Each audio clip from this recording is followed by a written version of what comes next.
Hi friends, welcome to my channel. ನಾನು ಪವಿತ್ರ. ನನ್ನ YouTube channel ಮಧ್ಯಮ ಫ್ಯಾಮಿಲಿ. ನನ್ನ ವಿಡಿಯೋಗಳು ಇಷ್ಟ ಆಗಿದರೆ ವಿಡಿಯೋಗೊಂದು ಲೈಕ್ ಕೊಟ್ಟು ಚಾನಲ್ಗೆ ಸಪೋರ್ಟ್ ಮಾಡಿ. ಹಾಗೆ ಇವತ್ತಿನ ವಿಡಿಯೋದಲ್ಲಿ ನಾನು ನಿಮ್ಮ ಜೊತೆ ಒಂದು ಅದ್ಭುತವಾಗಿರುವಂಥ ಮನೆಮದ್ದನ್ನು ಶೇರ್ ಮಾಡ್ಕೊತಾ ಇದ್ದೀನಿ. ಈ ಮನೆಮದ್ದು ಬಾಯಿ ಸ್ಮೆಲ್ ಇರುವವರಿಗೆ ಯೂಸ್ ಆಗುವಂಥ ಒಂದು ಮನೆಮದ್ದು.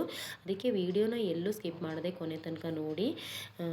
ಅಂದರೆ ಇತ್ತೀಚಿನ ದಿನಗಳಲ್ಲಿ ತುಂಬ ಜನರು ಬಾಯಿ ಸ್ಮೆಲ್ ಇರೋದ್ರಿಂದ ಒದ್ದಾಡ್ತಾ ಇರ್ತಾರೆ. ಅಂದರೆ ಕೆಲವರು ಎಂತ ಮಾಡ್ತಾರೆ, ಬಾಯಿ ಸ್ಮೆಲ್ಲನ್ನು ಅವಾಯ್ಡ್ ಮಾಡೋದಕ್ಕೋಸ್ಕರ ಜೀರಿಗೆ ತಿಂತಾ ಇರ್ತಾರೆ. ಮತ್ತು ಇನ್ನು ಕೆಲವರು ಬಬಲ್ ಗಮ್ಮನ್ನು ಜಗಿತಾ ಇರ್ತಾರೆ. ಇನ್ನು ಕೆಲವರು ಮಾತಾಡಲಿಕ್ಕೆ ಕೂಡ ಹಿಂದೆ ಮುಂದೆ ನೋಡ್ತಾರೆ.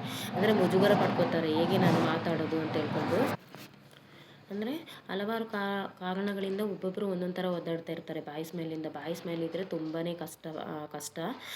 ಅಂದರೆ ಯಾರಾದರೂ ಮಾತಾಡಲಿಕ್ಕೆ ಬಂದರೂ ನಮಗೆ ಮಾತಾಡಬೇಕು, ಮನಸ್ಸು ಬಿಚ್ಚಿ ಮಾತಾಡಬೇಕು ಅಂತ ಅನಿಸಿದ್ರು ಕೂಡ ನಮ್ಮ ಈ ಬಾಯಿ ಸ್ಮೆಲ್ಲಿಂದ ಅವ್ರ ಹತ್ರ ಮಾತಾಡಲಿಕ್ಕೆ ನಮಗೆ ಆಗೋದಿಲ್ಲ. ಆಗ ನಾವು ಅವ್ರನ್ನ ಅವಾಯ್ಡ್ ಮಾಡ್ತೀವಿ. ಇನ್ನೂ ಕೆಲವರು ಎಂತ ಮಾಡ್ತಾರೆ, ಬಾಯಿ ಮಧ್ಯದಲ್ಲಿ ಕೈ ಇಟ್ಕೊಂಡು ಮಾತಾಡ್ತಾರೆ. ಅಂದರೆ ಗೊತ್ತಾಗ್ಬಿಡುತ್ತೆ ಅನ್ನೋ ಕಾರಣಕ್ಕೋಸ್ಕರ ಅವಾಯ್ಡ್ ಮಾಡ್ಕೊಂಡು ಮಾತಾಡ್ತಾ ಇರ್ತಾರೆ. ಇದಕ್ಕೆ ಕಾರಣ ನಾವು ನೀರು ಕುಡಿಯೋದೇ ಇರೋದ್ರಿಂದ. ನೀರು ತುಂಬ ಕುಡಿಯೋದ್ರಿಂದ ಬಾಯಿ ಸ್ಮೆಲ್ಲನ್ನು ನಾವು ಕಂಟ್ರೋಲ್ ಮಾಡ್ಕೋಬೋದು. ಹಾಗೆ ಉಪವಾಸ ಮಾಡೋದು, ಅಂದರೆ ತುಂಬ ಹೊತ್ತು ನಾವು ಏನು ತಿನ್ನದೇ ಇದ್ದರೂ ಕೂಡ ಬಾಯಿ ಸ್ಮೆಲ್ ಬರೋದಕ್ಕೆ ಒಂದು ಕಾರಣ. ಮತ್ತು ನಾವು ಯಾರ ಹತ್ರನೂ ಮಾತಾಡೋದೇ ನಾವು ಒಬ್ಬರೇ ಇರೋದು, ಮತ್ತು ಮನೇಲಿ ಯಾರು ನಮಗೆ ಮಾತಾಡಲಿಕ್ಕೆ ಜನರು ಇಲ್ಲದಿದ್ದಾಗ, ನಾವು ಒಬ್ಬರೇ ಮನೇಲಿ ಇದ್ದಾಗ ಕೂಡ ಯಾರ ಹತ್ರ ಮಾತಾಡಲಿಕ್ಕೆ ಆಗೋದಿದ್ದಾಗ ನಮಗೆ ಬಾಯಿ ಸ್ಮೆಲ್ ಬರುತ್ತೆ. ಅಂದರೆ ಬಾಯಿ ತುಂಬ ಹೊತ್ತು ಮುಚ್ಚಿ ಇದ್ದಾಗ ಸ್ಮೆಲ್ ಬರಲಿಕ್ಕೆ ಶುರು ಆಗುತ್ತೆ. ಹೀಗೆ ಹಲವಾರು ಕಾರಣಗಳಿಂದ ಒಬ್ಬೊಬ್ಬರಿಗೆ ಒಂದೊಂದು ಥರ ಬಾಯಿ ಸ್ಮೆಲ್ ಇರುತ್ತೆ. ಇನ್ನು ಕೆಲವರಿಗೆ ಉಳುಕಲ್ಲು ಇರೋದ್ರಿಂದ ಕೂಡ ಬಾಯಿ ಸ್ಮೆಲ್ ಬರುತ್ತೆ. ಮತ್ತು ಗ್ಯಾಸ್ ಅಸಿಡಿಟಿ ಇರೋದ್ರಿಂದ ಕೂಡ ಬಾಯಿ ಸ್ಮೆಲ್ ಬರುತ್ತೆ. ಇವೆಲ್ಲ ಕಾರಣಗಳಿಗೆ ಒಂದು ಮನೆಮದ್ದನ್ನು ನಾನು ಹೇಳ್ಕೊಡ್ತಾ ಇದ್ದೀನಿ. ಈ ಮನೆಮದ್ದನ್ನು ನೀವು ಒಂದು ವಾರ ಟ್ರೈ ಮಾಡೋದ್ರಿಂದ ಯಾವುದೇ ಕಾರಣಕ್ಕೂ ಬಾಯಿಯಲ್ಲಿ ಸ್ಮೆಲ್ ಬರೋದಿಲ್ಲ ಮತ್ತು ಉಳುಕಲ್ಲು ಕೂಡ ಇರೋದಿಲ್ಲ. ಅಂದರೆ ಅಲ್ಲಲ್ಲಿ ಏನಾದರೂ ಹುಳಗಳಿದ್ದರೆ ಸಮೇತ ಇದಕ್ಕೆ ತುಂಬ ಒಳ್ಳೆ ಮನೆಮದ್ದು ಅಂತಲೇ ಹೇಳ್ಬೋದು. ಹಾಗಾದರೆ ಈ ಮನೆಮದ್ದನ್ನ ಯಾವ ರೀತಿ ಯೂಸ್ ಮಾಡೋದು, ಯಾವ ಥರ ಏನೆಲ್ಲ ಐಟಮ್ ಬೇಕು ಅಂತ ನೋಡೋಣ ಬನ್ನಿ. ನೋಡಿ ಫ್ರೆಂಡ್ಸ್, ಈ ಮನೆಮದ್ದನ್ನು ನಾವು ಮಾಡೋದಕ್ಕೆ ಪುದೀನ ಎಲೆ ತಗೋಬೇಕಾಗುತ್ತೆ. ಅಂದರೆ ಚೆನ್ನಾಗಿರುವ ಪುದೀನ ಎಲೆಗಳು ಒಂದು 10 ಎಲೆಗಳನ್ನು ತಗೋಬೇಕು. ಚೆನ್ನಾಗಿ ತೊಳೆದು ತಗೊಳ್ಳಿ. ಮತ್ತು ಏಲಕ್ಕಿ ಕಾಳು, 2 ಏಲಕ್ಕಿ ಕಾಳು, ಚೆನ್ನಾಗಿರುವಂಥ 2 ಏಲಕ್ಕಿ ಕಾಳನ್ನ ತಗೊಳ್ಳಿ. ಏಲಕ್ಕಿ ಕಾಳು ಆದಮೇಲೆ ಪಚ್ಚೆ ಕರ್ಪೂರ. ನೋಡಿ, ಪಚ್ಚೆ ಕರ್ಪೂರ ಯಾವುದೇ ಕಾರಣಕ್ಕೂ ಪೂಜೆ ಕರ್ಪೂರನ ಯೂಸ್ ಮಾಡಬೇಡಿ. ಪಚ್ಚೆ ಕರ್ಪೂರ ನಿಮಗೆ ಆಯುರ್ವೇದಿಕ್ ಶಾಪಲ್ಲಿ ಸಿಗುತ್ತೆ, ನೋಡಿದ್ರಲ್ವ. ಪಚ್ಚೆ ಕರ್ಪೂರ, ಪುದೀನ ಮತ್ತು ಏಲಕ್ಕಿ ಕಾಳು ಇವು 3ನ್ನ ತಗೊಂಡು ಕುಟ್ಕೋಬೇಕಾಗುತ್ತೆ. ನೀವು ಯಾವುದರಲ್ಲಿ ಕುಟ್ಕೋತೀವಿ, ನಿಮ್ಮ ಹತ್ರ ಈ ಥರ ಕಲ್ಲಿದ್ದರೆ ಇದರಲ್ಲಿ ಕುಟ್ಕೊಳ್ಳಿ.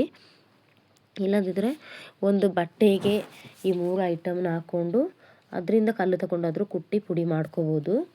ನೋಡಿ, ಈ ರೀತಿಯಾಗಿ 3 ಐಟಮ್ನ ಸೇರಿಸ್ಕೊಂಡು ನಾವು ಚೆನ್ನಾಗಿ ಕುಟ್ಕೋಬೇಕಾಗುತ್ತೆ.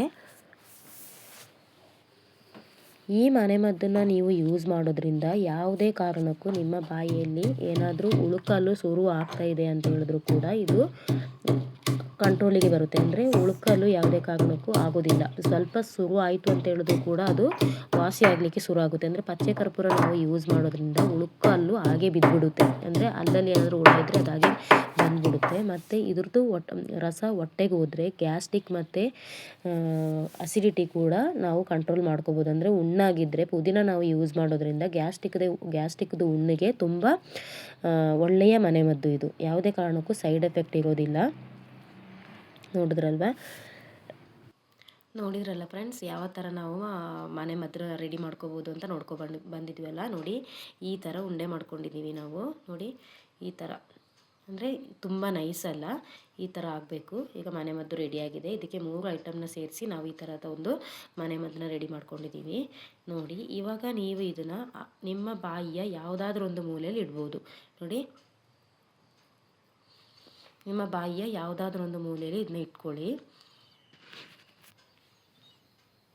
ನೋಡಿ, ಆಲ್ರೆಡಿ ನಾನು ಬಾಯಲ್ಲಿ ಇಟ್ಕೊಂಡಿದ್ದೀನಿ. ಈ ಮನೆಮದ್ದನ್ನು ನೀವು ಒಂದು ವಾರ ಮಾಡ್ಕೊಂಡು ಬರೋದಾದರೆ ನಿಮ್ಮ ಬಾಯಿಯಲ್ಲಿ ಒಂದು ಚೂರು ಸ್ಮೆಲ್ ಇರೋದಿಲ್ಲ ಮತ್ತು ಯಾವುದೇ ಕಾರಣಕ್ಕೂ ನಿಮ್ಮ ಬಾಯಿಯಲ್ಲಿ ಉಳುಕಲ್ಲು, ಅಂದರೆ ಹುಳ ಏನಾದರೂ ಇದ್ದರೆ ಎಲ್ಲ ಕಿತ್ತು ಬಂದುಬಿಡುತ್ತೆ. ಹಾಗೆ ಇದರಲ್ಲಿ ಯಾವುದೇ ಸೈಡ್ ಎಫೆಕ್ಟ್ ಇರೋದಿಲ್ಲ. ಸ್ಟಾರ್ಟಿಂಗ್ 1-2 ಸರಿ ಒಗಿಬೋದು, ಬೇಕಾದರೆ ನಿಮಗೆ ಸ್ವಲ್ಪ ಘಾಟ್ ಅಂತ ಅನಿಸಿದರೆ. ಹೊಟ್ಟೆಗೆ ಹೋದರೆ ಏನೂ ತೊಂದರೆ ಇಲ್ಲ. ಹೊಟ್ಟೆಗೆ ಹೋದ್ರೂ ಅಂದರೆ ನಾವು ಪುದೀನ ಯೂಸ್ ಮಾಡೋದ್ರಿಂದ ಹೊಟ್ಟೆಲಿರುವ ಗ್ಯಾಸ್ಟ್ರಿಕ್ ಹುಣ್ಣುಗಳು ಸಮೇತ ಇದರಿಂದ ಒಣಗುತ್ತೆ. ಯಾವುದೇ ಸೈಡ್ ಎಫೆಕ್ಟ್ ಆಗೋದಿಲ್ಲ. ಈ ಮನೆಮದ್ದನ್ನು ನೀವು ಯೂಸ್ ಮಾಡೋದ್ರಿಂದ ನಿಮ್ಮ ಬಾಯಿಯ ಯಾವ ಮೂಲೆಯಲ್ಲಿ ಸ್ಮೆಲ್ ಇದ್ರೂ ಸಮೇತ ಎಲ್ಲ ಕ್ಲಿಯರ್ ಆಗುತ್ತೆ. ಮತ್ತು ಕೆಲವರಿಗೆ ಗಂಟ್ಲಿಂದನೂ ಸ್ಮೆಲ್ ಬರುತ್ತೆ, ಅಂದರೆ ಅಕ್ಸಿ ಮಾಡುವಾಗ ಕೆಲವರಿಗೆ ಒಂದೊಂದು ಥರ ಸ್ಮೆಲ್ ಇರುತ್ತಲ್ಲ, ಆ ಸ್ಮೆಲ್ಲು ಸಮೇತ ಫುಲ್ ಕ್ಲಿಯರಾಗಿ ಹೋಗುತ್ತೆ. ಈ ಮನೆ ಮದ್ದನ್ನು ನೀವು ಯಾವ ಟೈಮಲ್ಲಿ ಬೇಕಾದರೂ ಯೂಸ್ ಮಾಡ್ಬೋದು. ಅಂದರೆ ನೀವು ಮನೇಲಿ ಫ್ರೀಯಾಗಿ ಇರುವಾಗ, ಅಂದರೆ ಸುಮ್ಮನೆ ಬಾಯಲ್ಲಿ ಇಟ್ಕೊಡೋದಲ್ವ, ಅದಕ್ಕೆ ಫ್ರೀಯಾಗಿ ಇರುವಾಗ ಯೂಸ್ ಮಾಡಿದ್ರೂ ತುಂಬ ಒಳ್ಳೆಯದು, ಒಳ್ಳೆ ರಿಸಲ್ಟ್ ನಿಮಗೆ ಸಿಗುತ್ತೆ ಇದರಿಂದ. ಹಾಗೆ ಈ ವಿಡಿಯೋ ನಿಮಗೆ ಇಷ್ಟ ಆಗಿದ್ದರೆ ಪ್ಲೀಸ್ ನನ್ನ ವಿಡಿಯೋಗೊಂದು ಲೈಕ್ ಕೊಟ್ಟು ಚಾನಲ್ಗೆ ಸಪೋರ್ಟ್ ಮಾಡಿ. Thank you for watching. ಆದಷ್ಟು ಬೇಗ ನಾನೊಂದು ಹೊಸ ವಿಡಿಯೋದೊಂದಿಗೆ ನಿಮ್ಮೊಂದಿಗೆ ಸಿಗ್ತೀನಿ. ಅಲ್ಲಿವರೆಗೂ ಎಲ್ರಿಗೂ tata, bye bye, take care. Thank you for watching.